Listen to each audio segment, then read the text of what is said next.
Welcome to the 10,000 Swords podcast. I'm Megan DeVito, and I am the life coach for women and teenagers living with anxiety who want so much more out of life.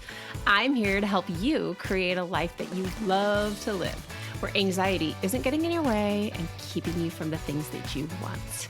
Get ready for a lighthearted approach to managing anxiety through actionable steps, a lot of truth talk, and inspiration to take action so you can walk away feeling confident in your ability to live a life that sets your heart on fire. Let's do this. Welcome to episode 2 of the 10,000 Swords podcast. If this is your first episode, I am thrilled that you are here. If this is your second episode, welcome back. My name is Megan DeVito, and I am the life coach for women and teens who want more out of life than their anxiety cares to allow. Last week, I introduced the idea of the little caveman, or in episode 1, and how this caveman that kind of lives inside your brain does his very best work to keep you alive in the worst possible ways. And this week, I'm going to share more about how this caveman works and how we can really calm him down so that you can start to feel good.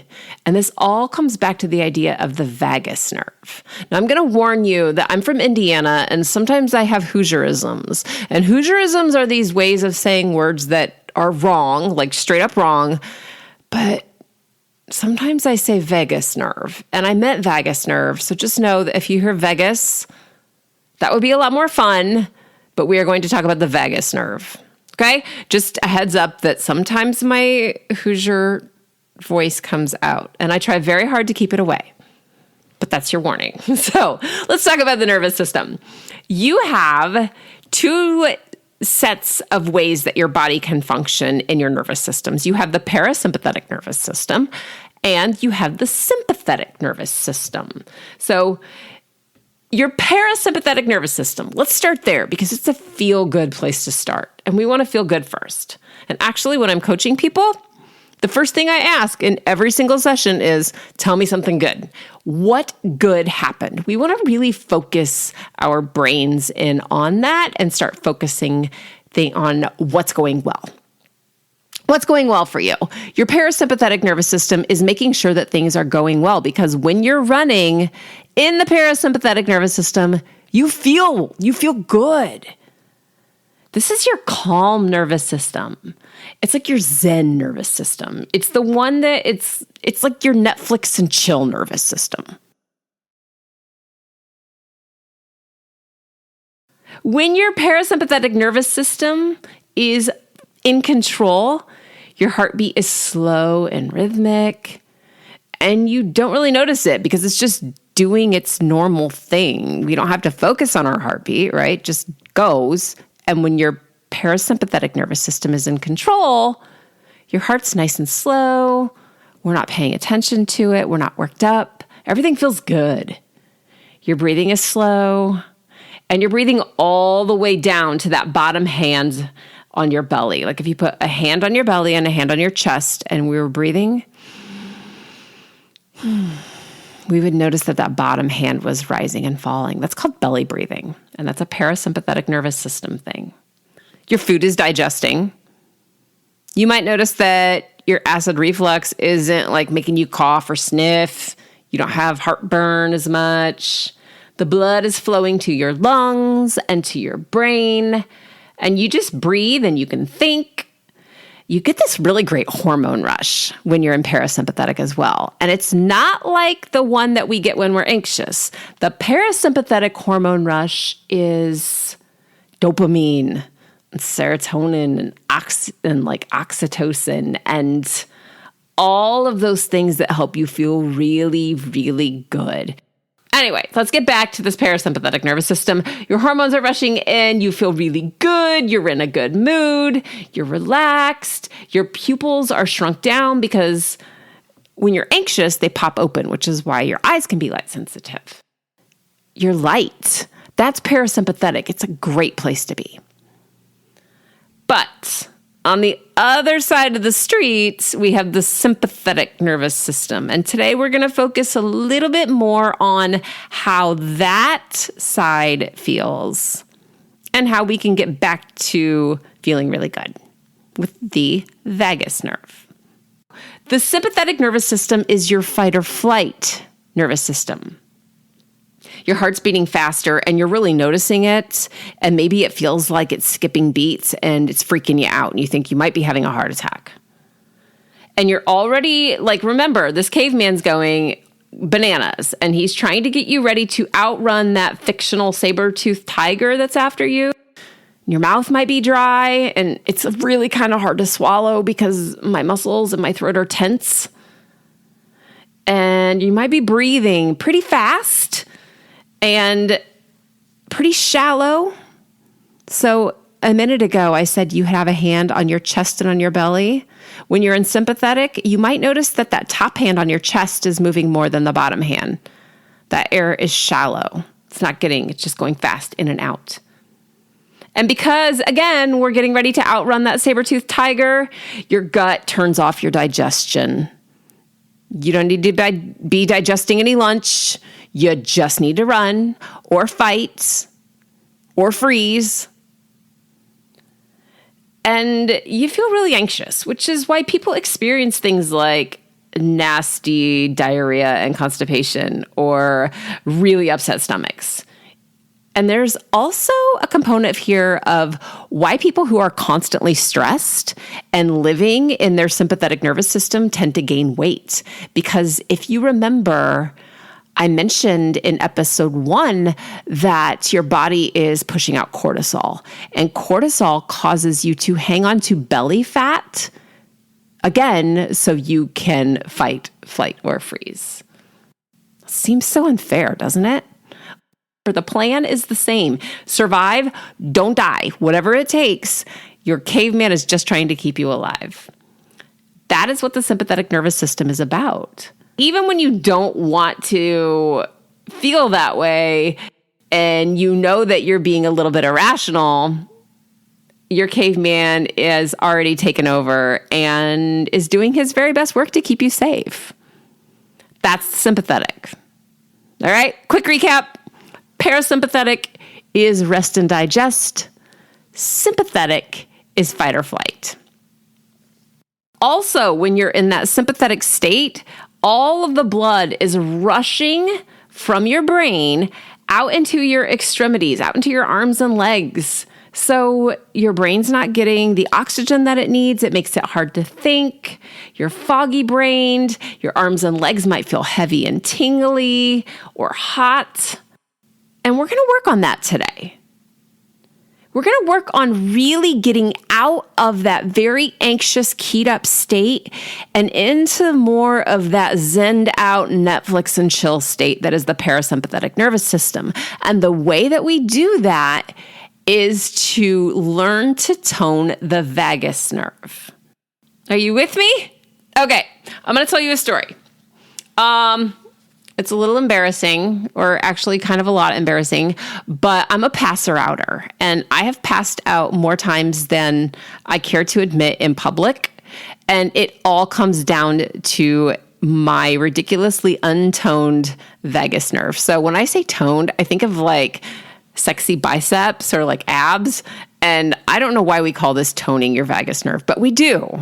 So once upon a time when I was in 3rd grade, my mom took me to get my ears pierced, and I was so excited, you guys. I wanted to get my ears pierced so badly from the time I think I was in about kindergarten.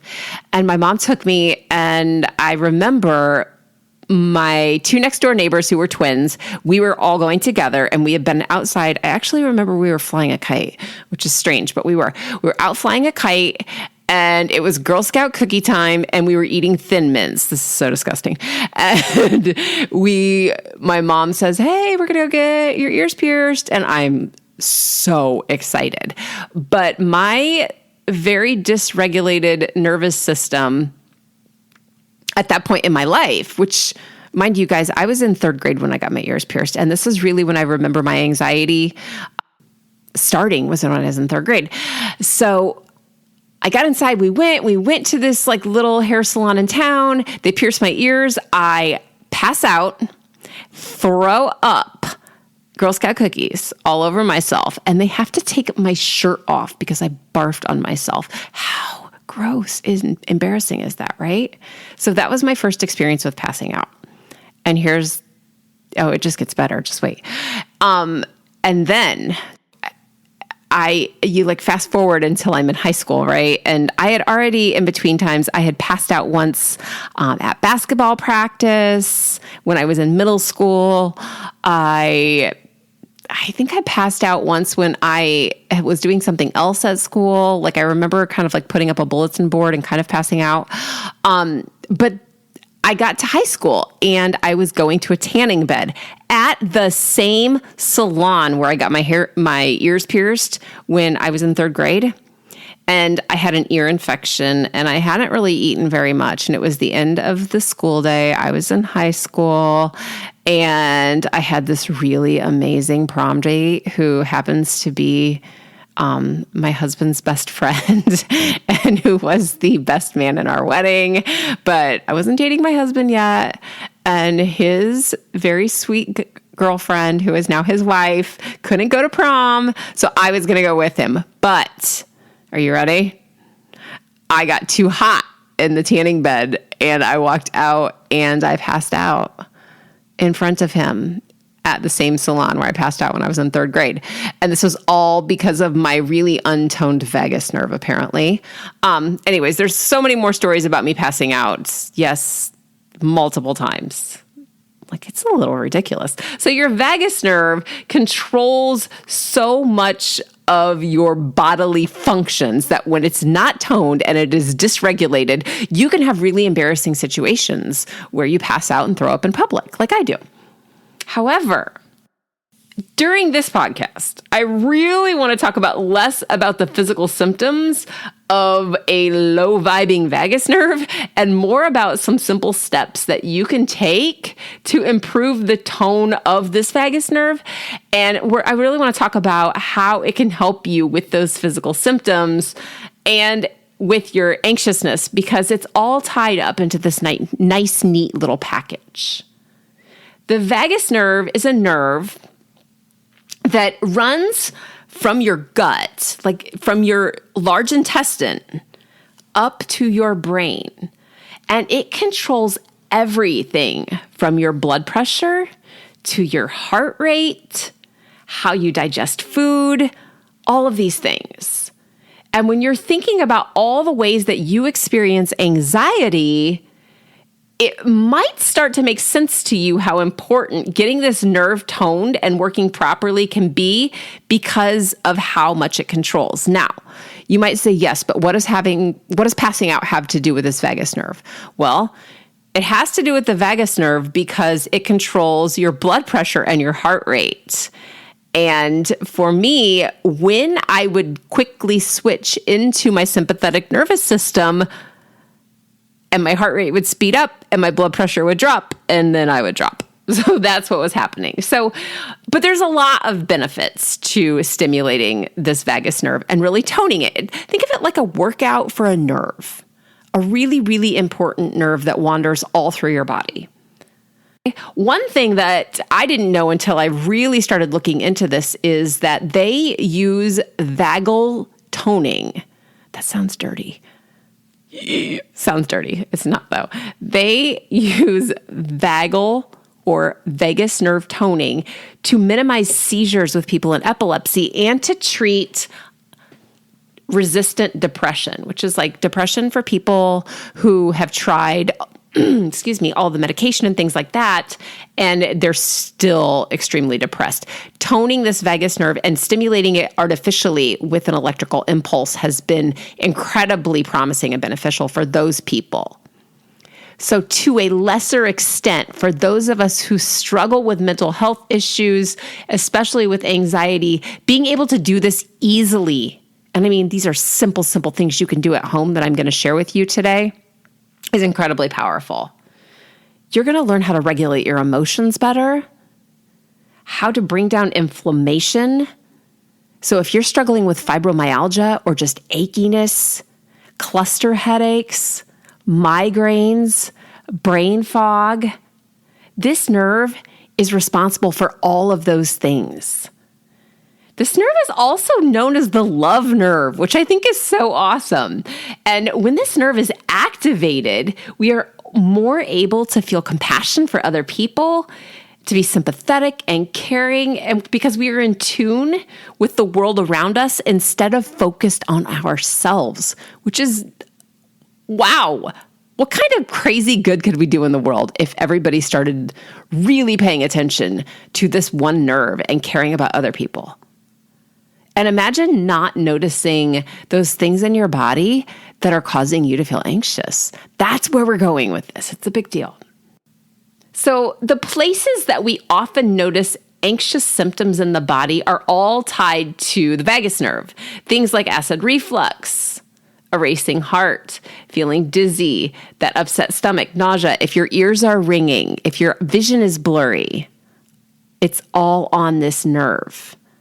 And when the vagus nerve isn't able to do its job because you're super stressed out or super anxious, or you have a really bad diet, you're going to feel more stress and then more restless and more symptoms of the body. And then guess what? When you start feeling more symptoms, you start having more thoughts, which repeats the cycle. More symptoms, more thoughts, more symptoms, more thoughts. We got to cut that off. That's what we're doing today. All right. So if you need paper, I told you in episode 1, if you need paper, pause and come back. And I'm telling you again, if you need paper, this is a chance. Go ahead, hit pause, and I'll be right here when you come back. So why is this a problem? Why is the vagus nerve such a problem? Here's why. Your body stores the experiences that you've had in your nervous system. So if you had a scary experience in the past, it stores in your nervous system. And this nerve, this vagus nerve, is the conductor of your fight or flight or your rest and digest states of being. And what I mean is that when you begin to tone this vagus nerve, you are able to turn off that fight or flight response and give your body a chance to literally rest and catch up. You are flipping the switch on the fight or flight response. You can turn that off, and you can get to the point where it doesn't react inappropriately. Now, remember, we don't want it to go away entirely. We want to be able to jump back if something's coming at us, like if we're about to get hit by a car. But we don't want it going off every time you experience something that feels slightly unsure. And that's when we get stuck in a anxious state of being. That's what's happening. So when we are working on toning the vagus nerve, we are bringing ourselves back into a state of normalcy, like the rest of the world that isn't running on a chronic cycle of anxiety. All right. And I promised you this was going to be easy. So we're going to dive into some really, really simple ways that you can do this. And there are a ton of them. I just picked 8. All right. We're going to give you 8 ways to do this today. If you want to get on Google, you can probably find like 20 of them. There are more. I just picked 8. These are 8 that we really work on a lot when I'm coaching people. And one of the first things we really practice is breathing. Now, I want to do this with a caveat. All right. Once upon a time, I went to therapy for a while and we practiced breathing. And I thought it was the biggest bunch of garbage that I had ever been told. One, because they had me actually do the thing where you put the hand on your chest and the hand on your stomach. And they told me I needed to breathe so that the hand on my stomach would rise and fall. And I thought it was impossible. I couldn't do it. Like, it took me weeks, and then I kind of did it, but I still felt so incredibly anxious that it didn't matter. I didn't understand the why of what was happening in my brain, which is what episode 1 is about. And so I gave up. Do not give up on this. It's not an instant fix. Nothing is an instant fix. This is a habit, and it is a pattern, and it is a quick response in your brain that you have to learn to manage. It's not a one and done solution. Never once am I going to tell you this is a one and done solution, okay? I am all about the facts. I'll give you the cold hard truth on this. You're going to work it because you deserve to work it and you deserve to feel better. So, step one, number one thing you can do to start toning this vagus nerve is meditation and deep breathing. So most people take about 10 to 14 breaths a minute. We want to try and get to 6. And when I first read that and I first heard that, I'm like, whoa, hey, 6. I'm going to be out of breath. But that's not true. This is a really great way to relieve stress. Here's what I teach when I'm coaching people. Now, if you are living in a really constant, pretty heavy state of anxiety, the numbers I tell you might be too much air for you. If that's the case, you might start to feel dizzy, or you might start to feel like you're hyperventilating because you might be hyperventilating. It's okay. It's not a problem. It's okay. We're just going to shorten the cycle. For me, I breathe in for 5 seconds, I hold my breath for 5 seconds, and I exhale for 7 seconds. For you, you might need to do breathe in for 3, hold for 3, exhale for 5. There is not a right or wrong answer to this. The key is exhaling longer than you inhale and really, really pushing that air out. This is a really great way to start being mindful of how you are breathing and slowing it down. Breathe in. Hold. Exhale.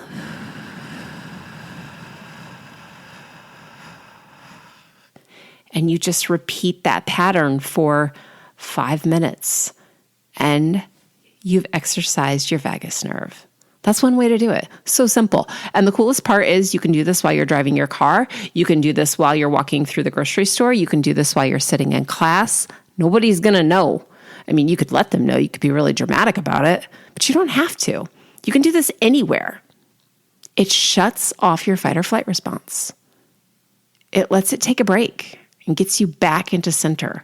And when you do that, you are allowing your brain to be able to think, because that frontal lobe portion of your brain is able to work when you're not running on your sympathetic nervous system, which is fight or flight. That was number 1. Number 2, people get mad when I say this one, but I'm always going to bring it up. Working out regulates your vagus nerve. Yeah, actually working out. The thing that sometimes scares people because their heart rate increases helps to lower your heart rate. We know this is true. People who work out have lower heart rates. Interval training, like a HIIT workout, endurance training, lifting weights, this can all increase your vagus nerve activity and help you deal with heart rate variability. What I mean is you start to notice that it's okay for your heart to beat faster and it's safe. It also helps your heart rate to come back to its normal rhythm quicker. The more you work out, the faster you recover. That's all we're doing, is we're teaching your body to recover from a heightened state of alert. Simple, right? That's 2 things already. 2 things you can do. Number 3, I like this one. Go get a massage, especially reflexology. If you are in a massage and someone's doing reflexology on you and you can say, well, I'm really trying to tone my vagus nerve, they'll be like, yeah, I got you. They can help you with this. Massage works on this. It helps to regulate both sides of your body at the same time. It's fantastic. That was a good one right after the workout, right? Here's the next one. This one's fun. Hum or sing. Turn on the radio in your car or in your house and sing along. When you're meditating, do the Om thing. Some people get kind of weirded out by this, right? Like, Om. It's weird. I know. I mean, when I was teaching, my students, I would have them sometimes like try to practice meditating, and they were like, do we have to do that Om thing? And I'm like, I mean, you can if you want, you don't have to, but it is actually incredibly beneficial. Here's why. The vagus nerve is connected to your vocal cords. Remember, I told you that it goes from your large intestine all the way up to your brain. It's connected to your vocal cords. And the muscle at the back of your throat. So when you're singing or humming or chanting or gargling water, you can activate these muscles and you can stimulate that nerve and tone it up. Singing along in the car tones your vagus nerve. Humming while you're vacuuming the carpet tones your vagus nerve. So far, this is pretty easy, right? Not too bad. Okay, the next one. Number 5, cold water exposure.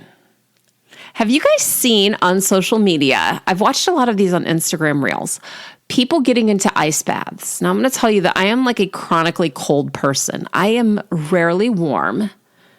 And I keep watching these people do these ice baths and how great it feels and how good it is for your nervous system. And I think those people are crazy. Except I started reading about it. And now I'm a little intrigued. And I have not done it yet. I have not set myself in a big tub of ice water because I'm already cold. But I have been experimenting with this cold water thing. So researchers have found that exposing yourself to cold on a regular basis can actually lower your fight or flight response and increase that parasympathetic activity that we're going for, okay? You can start by just like sticking your face in a bowl of ice water. This seems like a really good way to start. I maybe should have started there. So put ice water in a bowl, get a big breath of air, stick your face in there and hold your breath as long as you can, and then come up and then stick your face back in. That's one way to do cold exposure. You could go outside in the winter in like shorts and a tank top for a while. Put on some socks so you don't like have to step in the snow. But go outside and like maybe make a snow angel in shorts and a tank top for a while. It's going to be really cold. It's actually going to help regulate your vagus nerve. I told you about the ice baths. This is how I started. I really like hot showers because I'm cold all the time, and I know that regulating your nervous system comes from cold showers. So I've started doing this thing. I've done it 4 or 5 times now, where at the end of my nice warm shower, I will turn it all the way down to like really cold tap water. And it's kind of like that gradual, like it's warm and oh my God, it's getting really cold. And I stand there for 30 seconds. And usually I'm going like gasping for air. But I finally got to the point this morning where I was like, oh, I get it. It was very weird. I was like, I can breathe. Like I'm not choking. Like I wasn't doing that this time. It was like 30 seconds of cold water. And then I just got up, and you can work yourself up to like a longer period of time. The first time I did it, I got maybe 10 seconds and was like, done. That was horrible. Cold water exposure or cold weather exposure, either one. Get cold. Number 6, probiotics and prebiotics to regulate your gut health. You may have heard that the gut is the second brain, and your gut is very much your second brain. Most of your serotonin is produced and absorbed inside your gut, not in your brain. If you have too much bad bacteria in your gut or not enough good bacteria in your gut, your vagus nerve is going to suffer. The connection between your gut and your brain isn't going to work as well. And this is when people start saying, but my serotonin. Yeah, but that's in your gut. A probiotic and a prebiotic can help get the right bacteria in your gut. Eating foods like yogurt, anything like sauerkraut, pickles, fermented foods, fantastic for your gut. Get that gut checked. You can actually get a blood test from certain holistic doctors that can check what good and bad bacteria you have in your gut. just to see where you are with that. But that's pre and probiotics are a great way to do it. Number 7, eat more omega-3 fatty acids. Omega-3s are really, really essential for your brain and for your heart. Eating things like oily fish is really great. They've been shown to help people overcome addiction, fix leaky guts, and even reverse cognitive decline. And that's why when older people a lot of times will take Prevagen or omega-3, it's because it helps your brain stay alert and active. Omega-3s, you can buy them in a pill form. You can eat more salmon. All right, last one. I love this one. Unless you're an introvert, this is going to sound really great. Socializing and laughing. Laughter, remember there used to be that laughter is the best medicine? That wasn't just a fancy saying because you'll be happy for a minute. Laughter is really great medicine because it tones your vagus nerve. It's been shown to increase your heart rate, improve your mood, it stimulates your vagus nerve, and you're connecting with other people. And that is incredibly important because people were designed for connection. And as an introvert, I think yes, but not much connection, but that's still connection, right? We're still looking for connection. Even introverts are looking for connection. And it only has to be with one other person. It doesn't have to be in a group of 10. That would be very overwhelming for me. Okay? 8 simple ways that you can get started right now by just humming a song and eating some really good salmon and maybe taking a cold shower or whatever you like. 8 ways I've just given you to start toning that vagus nerve and a lot of information on why it's so important. So I hope you take some time this week to practice some of these different ways and to begin toning your vagus nerve because the change that I have experienced in my own life since I've started paying attention to this, especially with the probiotics and the prebiotics and making sure that I am breathing properly has been incredible. Just absolutely incredible. If you're ready to learn more about what I do and how we can incorporate some of these ways to tone your vagus nerve into your life, and you're like, I don't have any idea how to get started, and I'm ready to go deeper with this, let's talk coaching. Let's talk one-on-one coaching. It's you and me. It's all about you feeling better and getting what you want so that you can do all of those things that are way too scary and way too big and way too hard right now.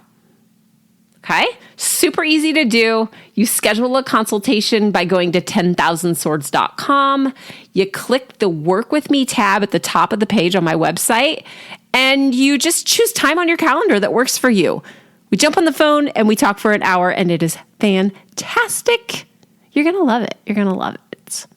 This has been so much fun. I hope this information was incredibly helpful to you. I hope you learned something new, and I cannot wait to be back next week to talk with you again. Make it a great week, and we will talk soon. I hope you enjoyed this episode of the 10,000 Swords podcast. Be sure to subscribe and leave a review so others can easily find this resource as well. And of course, when you're ready to explore coaching with me, just jump over to 10,000swords.com and schedule your free consultation. See you soon.